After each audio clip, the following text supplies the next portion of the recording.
दिल से सिर्फ 3 इंच दूर।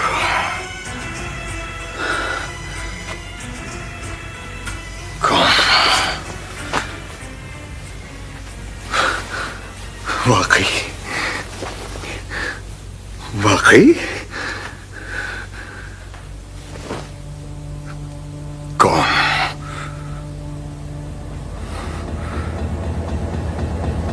कौन?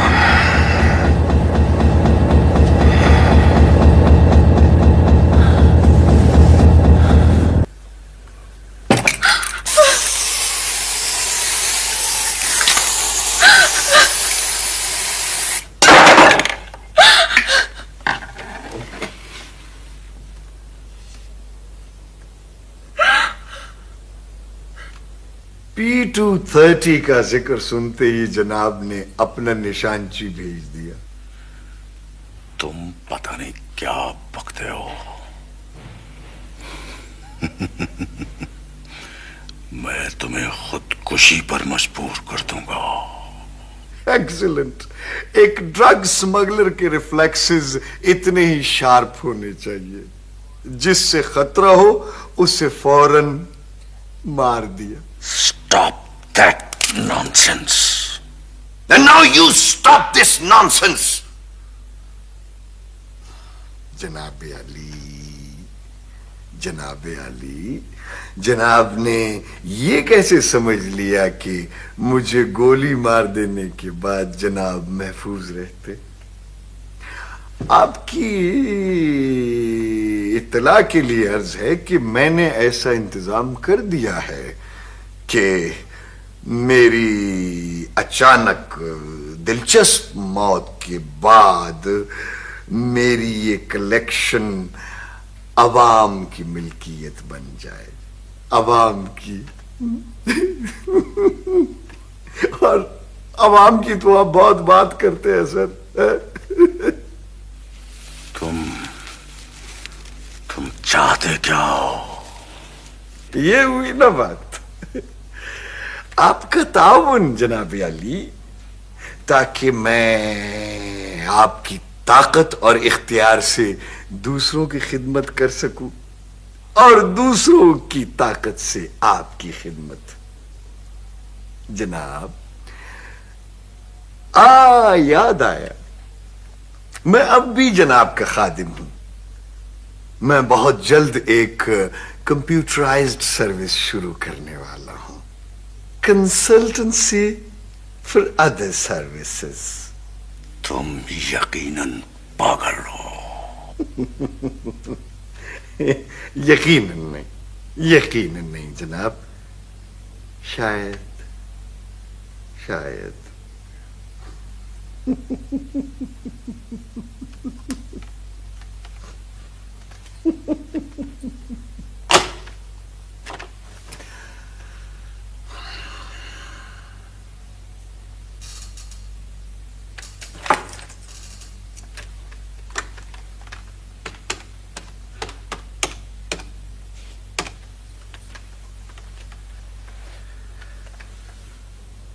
हेलो खुर्शीद।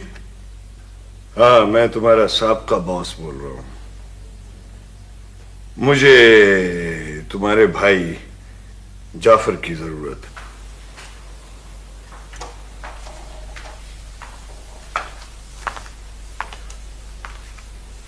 सायरा बेबी, सायरा।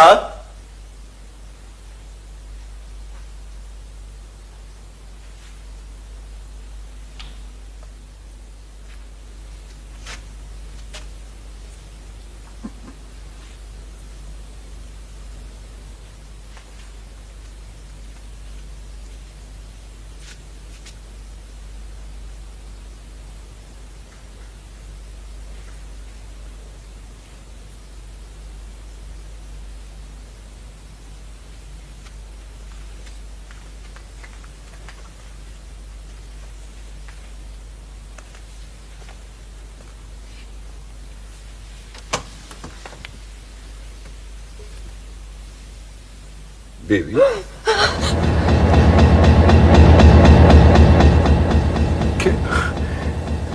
कैसे हो बेबी?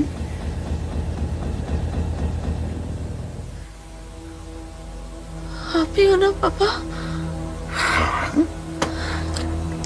क्या क्या बात है बेटा? मेरी तबीयत तो ठीक है ना? मैं समझी, मैं शायद आप में डर गई। कम ऑन, गेट अप, उठो उठो उठो, शाबाश, बाहर। Come on come on come on come on baby, come on.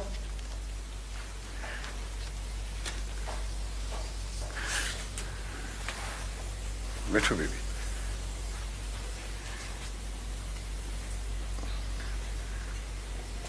तुम मुझसे नाराज हो? नहीं तो पापा। दरअसल आज घर आते ही बाहर पोर्च में मैंने कुछ अजीब कोई बात ऐसी कह दी जिससे जो तुम्हें अच्छी नहीं लगी। कोई बात थी? कोई बात नहीं थी पापा। अच्छा, खैर भूल जाओ ये सारी बातें। दरअसल कुछ मेरा सर दर्द, कुछ सर चकरा रहा था, तो चलो कहीं बाहर चलते हैं। नहीं, कहीं घूमने फिरने। तुम ड्राइव करना, हा? नहीं, चलो कहीं डिनर करते हैं, जहां तुम चाहो।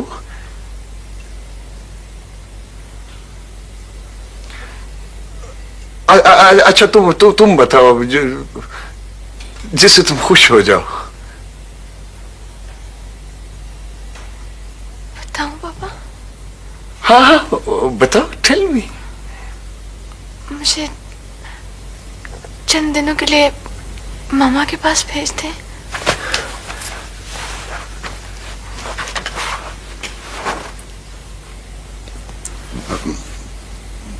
मामा के पास? हाँ हाँ हाँ, अगर तुम चाहो तो। अगर तुम। थैंक यू पापा।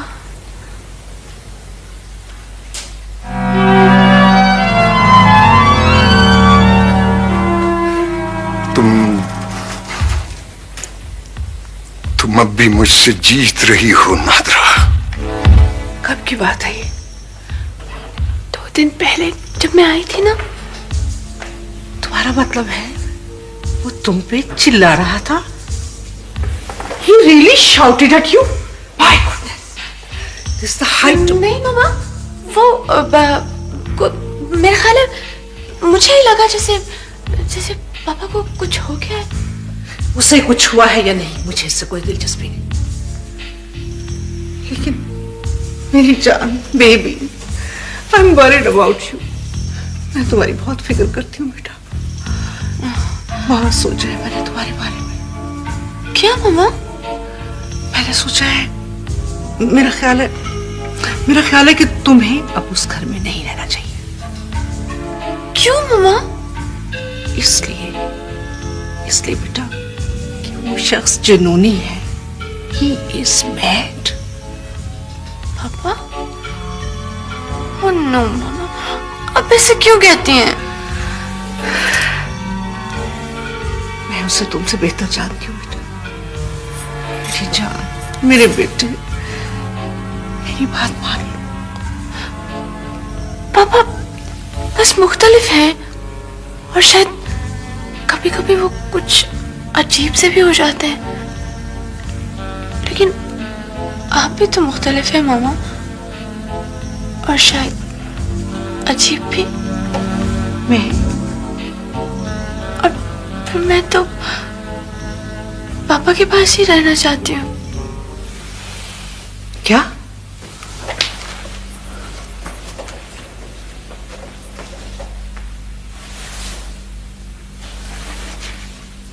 क्यों? वो इसलिए कि मुझे शायद आपस में मोहब्बत है? यस। बेगम साहबा जी, वो साहब जी ने कहा है जी कि या तो वो इन थिएटर वालों का गला घूट देंगे या फिर खुद अपना गला घूट कर अल्लाह को प्यारे हो जाएंगे। हाँ, उनसे कह दो कि वो खुद। मैं आ रही हूँ, चलो तुम जाओ जाओ जाओ। अच्छा, मामा, ये थिएटर वाले कौन है? बेटा मैंने वैसे ही बैठे बैठा एक नई जिम्मेदारी अपने सर पे ले ली है। वो एक नॉन कमर्शियल थिएटर शुरू कर रही हूँ इन बच्चों के साथ मिला के। ये वैसे ही सड़क पे घूम रहे थे, इनके पास जगह नहीं थी। मैंने कहा पिछला लॉन खाली पड़ा है तो वहां पे अगर चाहे तो अपना स्टेज बना लें। ठीक किया ना? वाकई यू वंडरफुल। तो मैं कह रहा था कि थिएटर परिया में हमें। देखिए जी, मुझको जल्दी फारिग कर दें, मैंने टीवी स्टेशन भी जाना है, शाम को जाकर स्टेज भी करना है। अब आर्टिस्ट बेचारा इतना मुफ्त में कैसे टाइम दे सकता है जी? बात यह है शहनाज के हम सब तो आर्टिस्ट हैं ही नहीं, हम तो थिएटर के कमी कमीन हैं। क्या है जी? खैर छोड़ें, लेकिन चूंकि आप आर्टिस्ट हैं इसलिए हम कोशिश करेंगे कि आपको कुछ मुआवजा दे सके।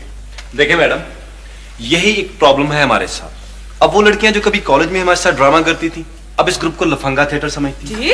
क्या मतलब जी? मैं ऐसे वैसे थिएटर में काम करूंगी थी? नहीं नहीं, ये बात नहीं है।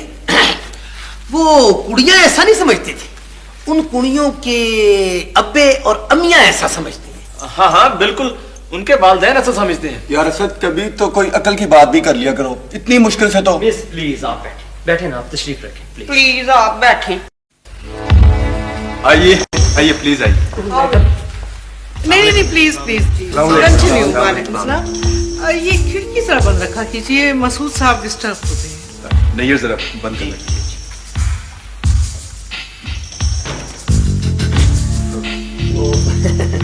मैडम आप तशरीफ रखिए ना प्लीज। Thank you. बैठे बैठे। वो आप भी बैठे ना मिस, मेरा मतलब है सिटे हैं वो बैठे। चले जानी, मैं ही बैठ जाता हूँ। चले जी, स्क्रिप्ट दें, लेने बताएं। दरअसल में शहनाज, हम लोग स्क्रिप्ट पर यकीन नहीं रखते। हम कोई भी सिचुएशन ले लेते हैं जो हम सब जिंदगी में देखते हैं और फिर उसे फील करके उस पर डायलॉग करते हैं। इस तरह स्क्रिप्ट खुद ब खुद बनता चला जाता है। हाँ, वो असल में ना अभी हमारा जो थिएटर है ना वो लैनो लथा थिएटर है। लैनो लथा थिएटर? हाँ जी, जैसे मेरे सर से ये हैट लथा, इसी तरह लैनो लथा। हद हो गई भैया। तो वैसे मंसूर, आप कोई मॉडर्न प्ले क्यों नहीं सिलेक्ट करते? बहुत से मॉडर्न राइटर्स हैं, जैसे आप बैकेट को ले सकते हैं। मैडम, मॉडर्न जमाना तो गया, अब तो हम पोस्ट मॉडर्न दुनिया की बात करते हैं, और वो भी थिएटर ऑफ द एब्सर्ड के जरिए नहीं बल्कि एब्सोल्यूट थिएटर के जरिए। मेरा ख्याल है कि आप तो समझती हैं। हेलो जी उस्मान साहब जी। नहीं जी, आपसे बड़ा कानूनी मुशीर और कौन होगा। जी नहीं, मैंने आपको इसलिए फोन किया कि मैं आपसे अपनी बेटी के बारे में बात करना चाहती थी। जी जी, मैं चाहती हूं कि आप कोई ऐसा कानूनी नुक्ता निकालें कि मैं उसे सईद कमाल के घर से निकाल सकूं। जी, आप तो जानते हैं मैं इतनी वरिड हूं। वो इसलिए कि मैं उसे वहां महफूज नहीं समझती उस्मान साहब। वो ज़हनी तौर पर एक एबनॉर्मल इंसान है। सबूत? मेरे ख्याल में मैं आपको कई सबूत मुहैया कर सकती हूँ। जी जी, उसको खतरा है वहां पर।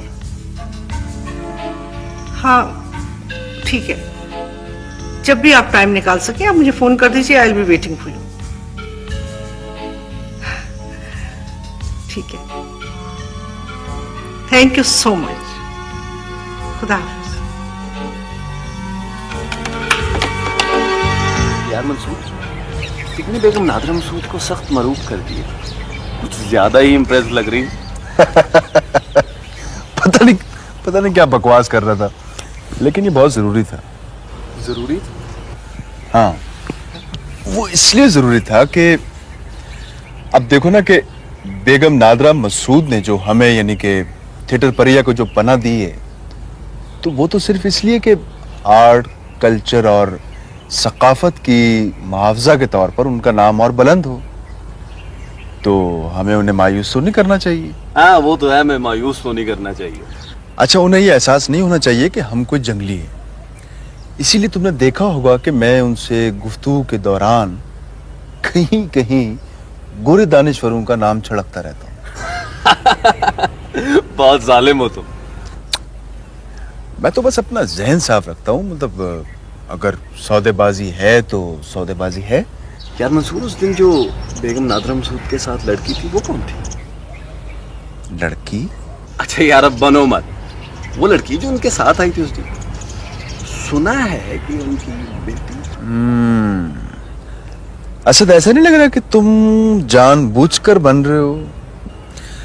जब तुम्हें पता है कि वो लड़की कौन है तो फिर मुझसे क्यों पूछ रहे हो?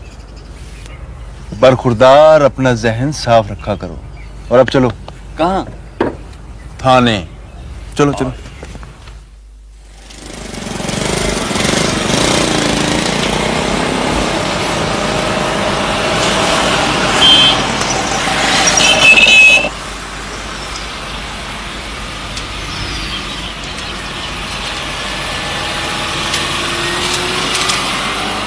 नहीं, अभी हम तनवीर कैसर को गिरफ्तार नहीं कर सके और अभी कर भी नहीं सकते।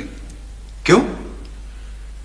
इसलिए कि वो लोग जमानत कबल गिरफ्तारी करवा चुके हैं। Very strange. लेकिन इस किस्म के केसों में जमानत नहीं होती। देखिए केस अभी इतना स्टैब्लिश नहीं हुआ और फिर उन लोगों ने काफी उलझाव डाल दी है। अब उन्होंने ये मौक़िफ़ इख्तियार किया है कि जिस दिन यह हादसा हुआ उनकी वो गाड़ी एक गैराज में थी मरम्मत के लिए। लेकिन इंस्पेक्टर साहब, मैं यकीन से कह सकता हूं कि ये वही सफेद गाड़ी है। मैं खुद इसका गवाह हूं। मगर वो ये नंबर नहीं है जो कि आपने यानी गवाह मंसूर ने बताया, बल्कि ये तो वो नंबर है जो कि एक और गवाह दिलशाद ने बताया जो कि रफी का भाई है। दरअसल केस सारा कमजोर है और वो लोग बहुत ताकतवर हैं। यही कहना चाहते हैं ना? तो इसका मतलब है कि खेल शुरू हो गया है। मैं समझ गया हूं कि आप कहना क्या चाहते हैं। ऐसा वैसा कोई खेल शुरू नहीं हुआ है मंसूर साहब। मैं पूरी ईमानदारी से तफ्तीश कर रहा हूं। मुझे उस गैराज वाले से भी पूछगिछ करनी है और फिर मुझे उस तनवीर कैसर का भी इंतजार है जिसके बारे में मुझे बताया गया है कि वो कहीं गया हुआ है।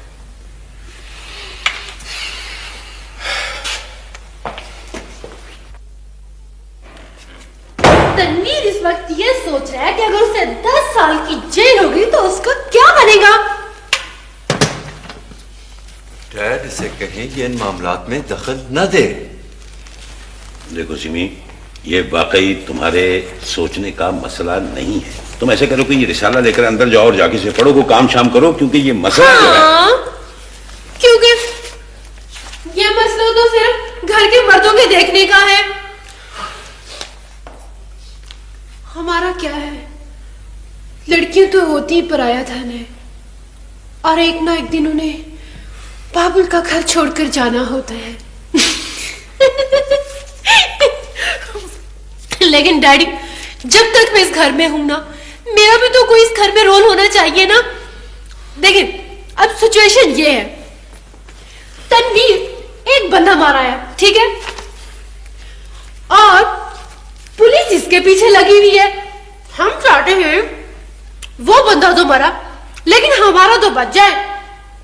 ये प्रॉब्लम है और यू नो इसमें थोड़ा बहुत ज़हन मेरा भी काम करता है, तो मैं आप लोगों की हेल्प करना चाहती हूँ। डैड प्लीज इसे रोकें। देखो जिमी, हमें डिस्टर्ब ना करो प्लीज। अच्छा डैड, एक बात बताएं, कुछ पता चला ये शख्स मंसूर जो इस केस की पैरवी कर रहा है, ये है कौन? हाँ, ये मर्दों वाली आवाज है, वरना तो तू बुज़दिल हो। सिमी, तुम खामोश नहीं रह सकती? For God sake keep quiet. हाँ, वो मैंने वकील से पता किया था, वो कोई ऐसा फुकरा सा ही कोई शख्स है, वो किताबों रिसालों के लिए लिखता शिखता है और कोई थिएटर कंपनी, कोई ऐसी चीज, कोई थिएटर कंपनी चलाता है या क्या करता है।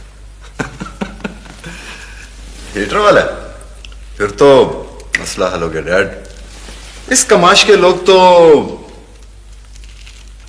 No problem, just no problem. क्या क्या डैड, दुश्मन का ताल्लुक थिएटर से? हाउ एक्साइटिंग, ये तो गाथा कृष्णी बन रहा है। बाज़ औक़ात तुम्हारी बातें बहुत डिस्टर्ब करती हैं, बहुत डिस्टर्ब करती हैं तुम्हारी बातें। तुम इस वक्त किसी सहेली की तरफ नहीं जा सकती, प्लीज।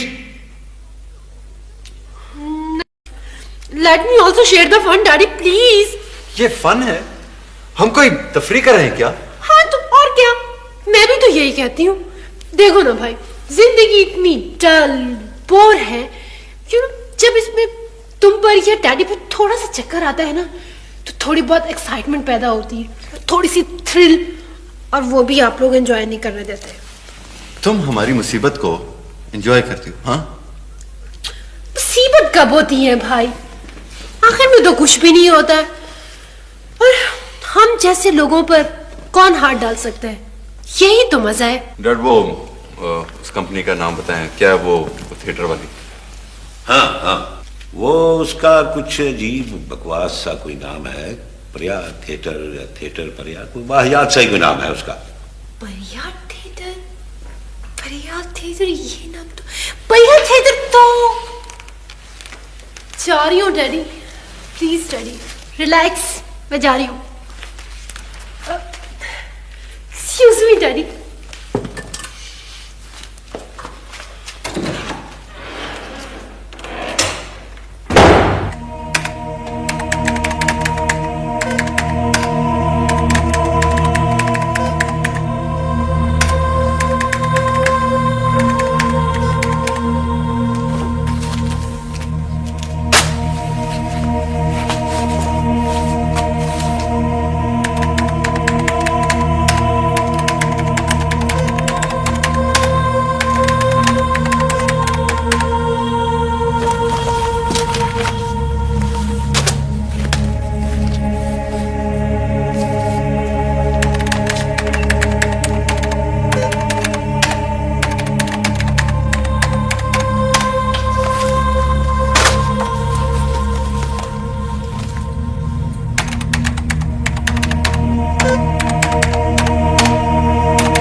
हेलो जी, बोल रहा हूं।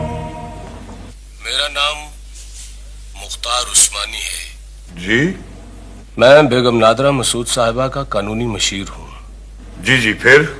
बेगम साहिबा का ख्याल है कि आपकी बेटी मतलब उनकी बेटी में सायरा उनके साथ रहना चाहती है। क्यों? ये तो लंबी बात है सर, मैं कभी हाजिर होकर बताऊंगा। फिलहाल तो हमारी पेशकश ये है कि ये मामला सुलह सफाई से तय हो जाए तो बेहतर है। गौर कीजिएगा। खुदा हाफिज।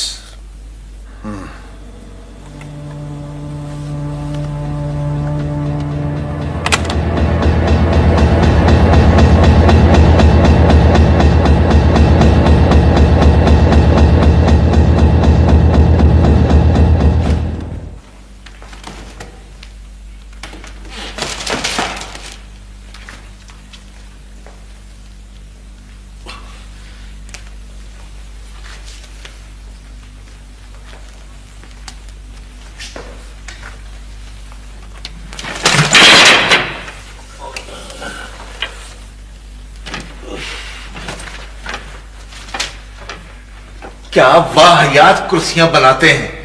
बदबख्त। आए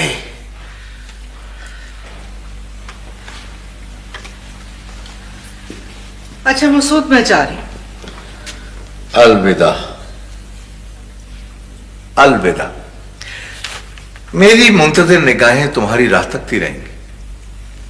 मैं बेबी को लेके बाजार जा रही हूँ, थोड़ी देर हो जाएगी। ओ अच्छा अच्छा, तो तुम जा रही हो बेगम? मुझे किसी भी लम्हे यहां से उठकर अंदर जाना पड़ेगा। वैसे मैंने एक बात सोची है बेगम। क्या? कि घर से बाहर जाने के लिए तो मोटर गाड़ियां होती हैं, घर के अंदर सवारी के लिए मैं व्हीलचेयर ना ले आऊं? खुदा के लिए मसूद, कैसी बातें करते हो? खुदा न खास्ता तुम अपाहज तो नहीं? अल्लाह का दिया सब कुछ है बेगम। और फिर मैं सोने के चमचा मुंह में लेकर पैदा हुआ था। फॉर योर इंफॉर्मेशन, जमाइयां लेने वाले मुंह में किसी भी किस्म का चम्मच ज्यादा देर नहीं टिका करता।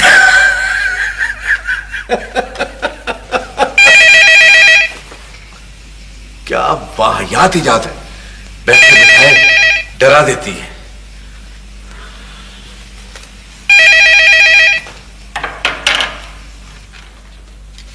Hello hello,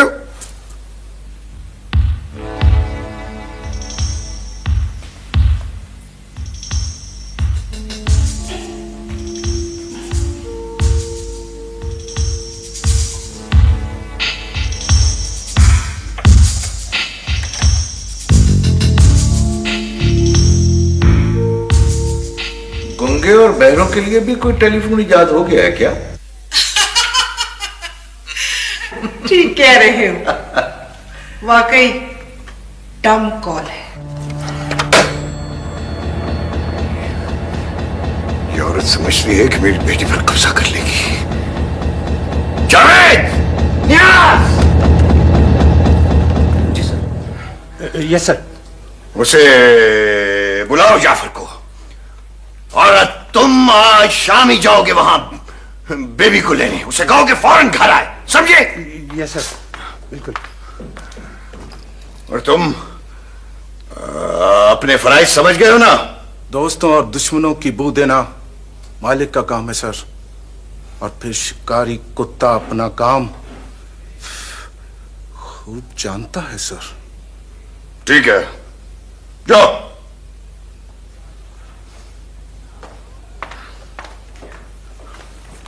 No, it's all right.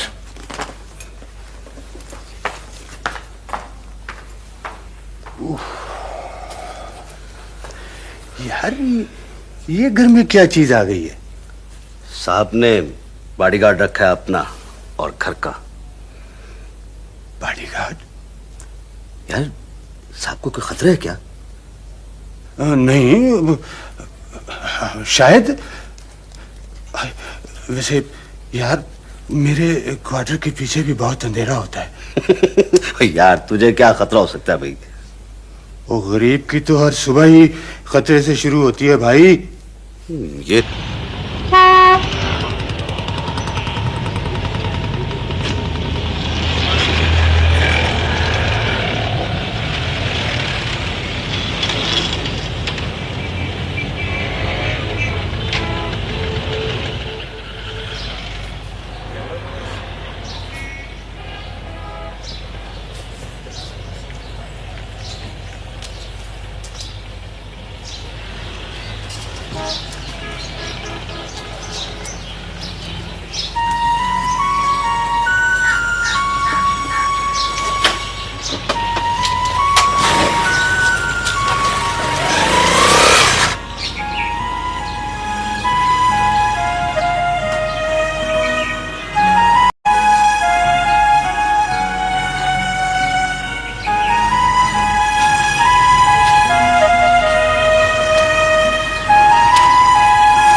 अखबार वाले जी साहब, तुम्हारा दिमाग तो टिकाने पर है? हर रोज गलत अखबार फेंक के चले जाते हो। आज मुझे सिर्फ उठना पड़ा तुम्हें बताने के लिए। माफ कीजिएगा जनाब, गलती हो गई। हाँ, लाओ। ये लीजिए। ठीक है। सॉरी। तुम असद बेटा, तुम? जी अबू, मैं। आप क्या समझते थे कि मैं जो हर रोज सुबह 10 बजे सो के उठता हूँ, कभी भी इतनी सुबह नहीं उठूंगा कि ये सब कुछ देख सकूं जो इस वक्त देख रहा हूँ? वो बेटा, दरअसल अबू प्लीज आप मेरे साथ घर चले, मुझे बात करनी है। हाँ बेटा, बात करेंगे। मैं रात को घर आऊंगा तो फिर बात करेंगे। अच्छा अब तुम चलो बेटा।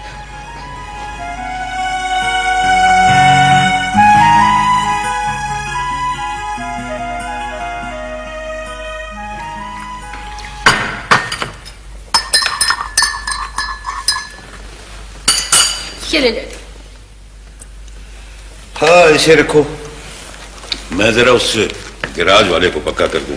वो इंस्पेक्टर बड़ी कुछ पूछताछ करता था उससे।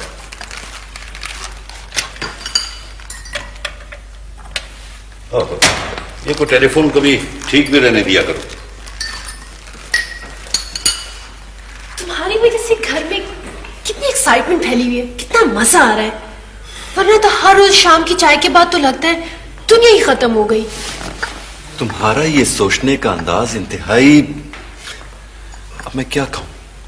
मैं कोई गलत बात तो नहीं कह रही, जो कुछ महसूस करती हूँ कह देती हूँ, क्योंकि तुम थोड़े से डरपोक हो ना, इसलिए। शराब। मैं अपना मामला खुद भी निपटा सकता हूं, समझी? I am sorry, please. सुनो सुनो तनवीर, उस दुश्मन का नाम तो बता दे जाना। उसका नाम मंसूर। मंसूर।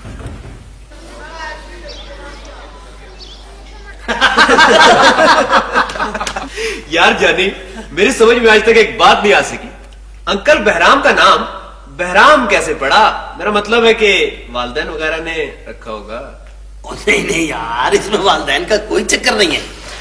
जानी, बल्कि जानी मूड़े वाला आज पेश करते हैं अंकल बहराम का असल बायोडाटा।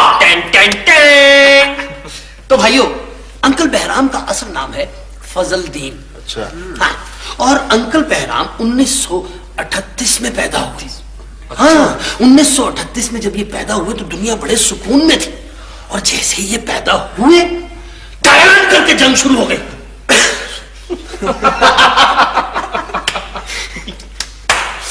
जंग के बाद इन्होंने बड़ी मुश्किल से होश संभाला, और जैसे ही होश संभाला ये जादूगरों की एक टोली में शामिल हो गए।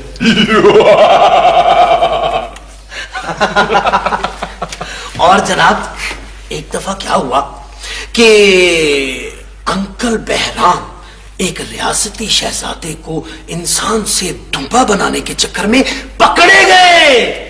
हाँ, और जब ये जो बाकी के इनके साथी थे ना, वो जादूगर वगैरह, वो आराम से इनके करीब बढ़े और एकदम से पाँव में पड़ गए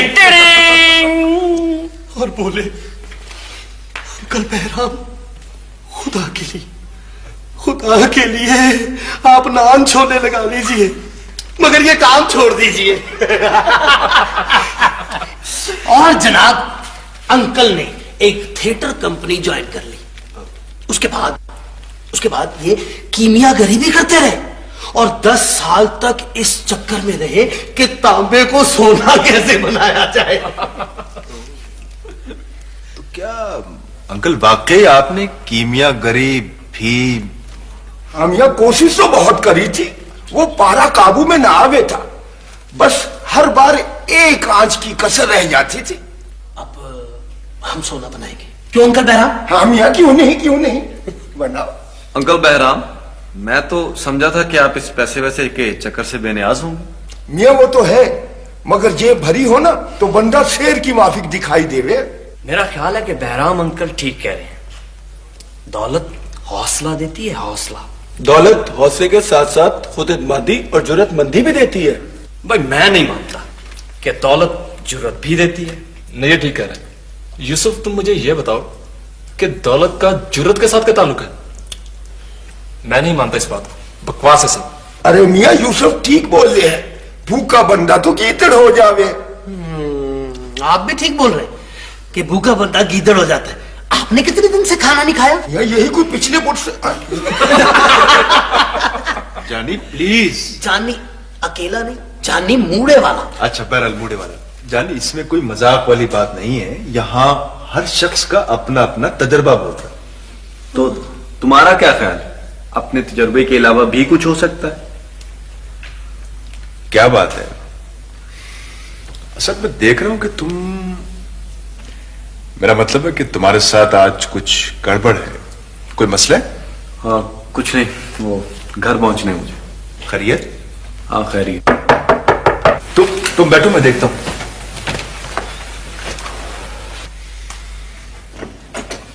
मिस्टर मंसूर अहमद जी, मेरा नाम तनवीर है, तनवीर कैसर।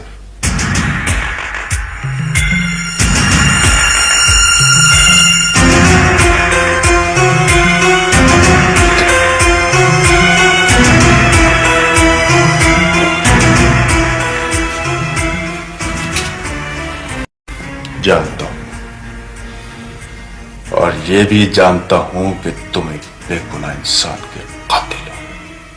देखो मिस्टर, वो महज एक हादसा था। मेरी उस शख्स से कोई दुश्मनी नहीं थी। मुजरमाना तेज रफ्तारी से गाड़ी चलाकर किसी को कुचलकर हलाक कर देना कत्ल से कम नहीं। बहरहाल बोलो, यहां क्यों आए हो? मैं मुआवजा दे सकता हूं, जितना भी चाहो।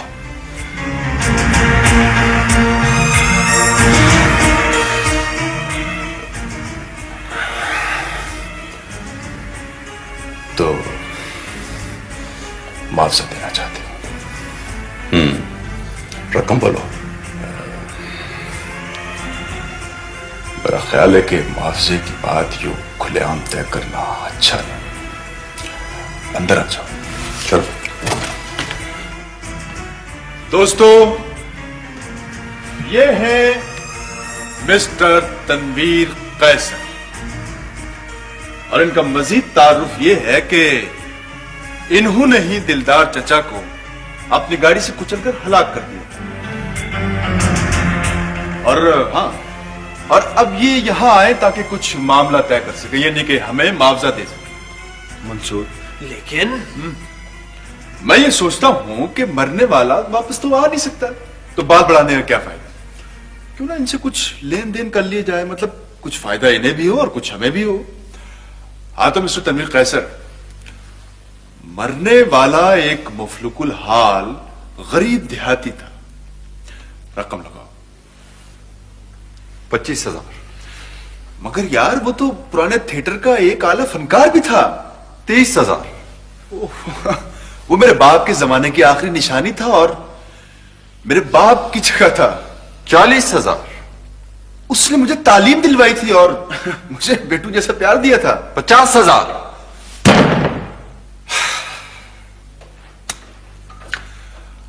अब एक ऐसे बूढ़े की जान की कुछ कम कीमत नहीं। मंजूर,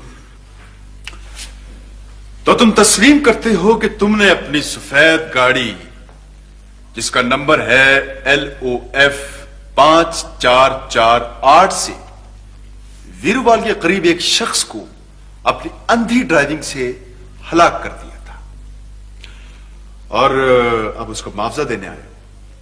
बिल्कुल, व्हाई नॉट, मैं इसलिए यहां आया हूं। आप सब लोग गवाह रहिएगा कि ये क्या तस्लीम कर रहा है। अभी थोड़ी देर के बाद हम इंस्पेक्टर फयाज के पास अपना बयान रिकॉर्ड कराने जाएंगे। क्या मतलब? मतलब ये मिस्टर तनवीर कैसर कि तुमने पुलिस में कुछ ऐसा तस्लीम नहीं किया, यानी कि उनके बयान देते वक्त तुमने कोई ऐसी बात नहीं बताई जो अभी हमें पता है। और तुम तो कहते थे कि वो तुम्हारी गाड़ी गैराज में मरम्मत के लिए मैकेनिक से यही बयान दिलवाया है ना तुमने? ये तो पता नहीं, मैं तो चाहता था। तुम चाहते थे,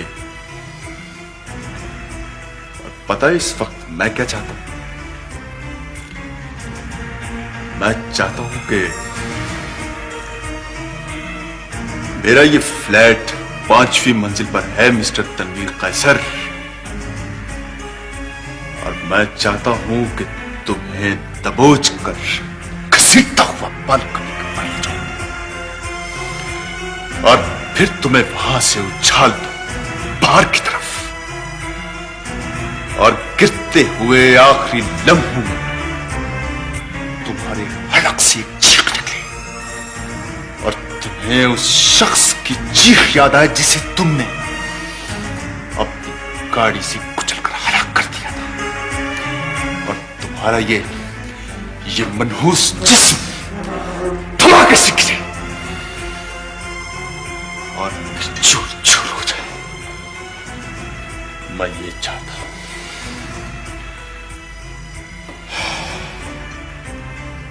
मगर मैं ऐसा नहीं करूंगा, क्योंकि जानवर जो चाहता है कर गुजरता है, और मैं अभी तक इंसान। No you get lost, get lost.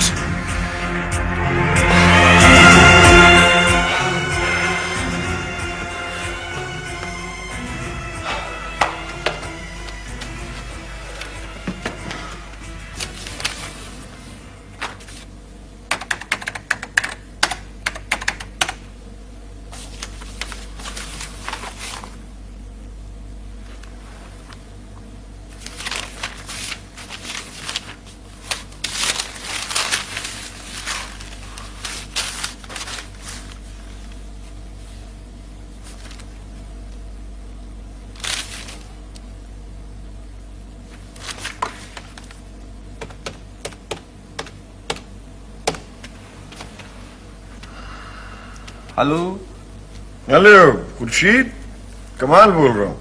हाँ जी सर। सर आप? हाँ, वो तुम्हारे सेक्शन PSE 9 में एक पुराने केस की कुछ तफसील चाहिए थी, वो मेरी फोटो कॉपी में मिसिंग है। जी सर, सेक्शन PSE 9? सर वो तो बहुत कॉन्फिडेंशियल सेक्शन है सर। ओह, तुम्हारा भाई जाफर यहाँ बहुत खुश है Khurshid. Thank you sir. Sir मेरा मतलब है सर कि आपकी जगह पे जो नए साहब आए हैं ना जी, वो किसी किस्म की बेकायदगी पसंद नहीं करते सर। मेरा मतलब है कि वो कोई भी बेज़ाब्तगी बर्दाश्त नहीं करते सर। कौन साहब हैं वो? सर उनका नाम है जमशेद अकबर। जमशेद अकबर, मेरा ख्याल है मैं उसको जानता हूं। अच्छा देखो खुर्शीद जी, तुम ये केस नंबर लिखो, PSE 9325। ये इंफॉर्मेशन मुझे 2 दिन में मिलनी चाहिए, ठीक है? खुदा हाफिज।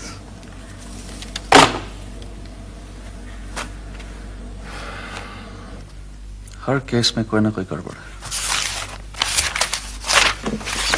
I don't know कैसे काम होता रहा है इस ऑफिस में।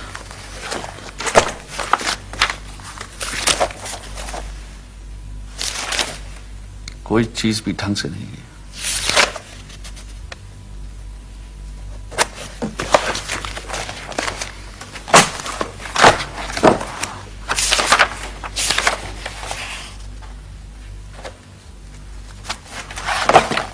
सर ये कुछ केसेस हैं, लाइए।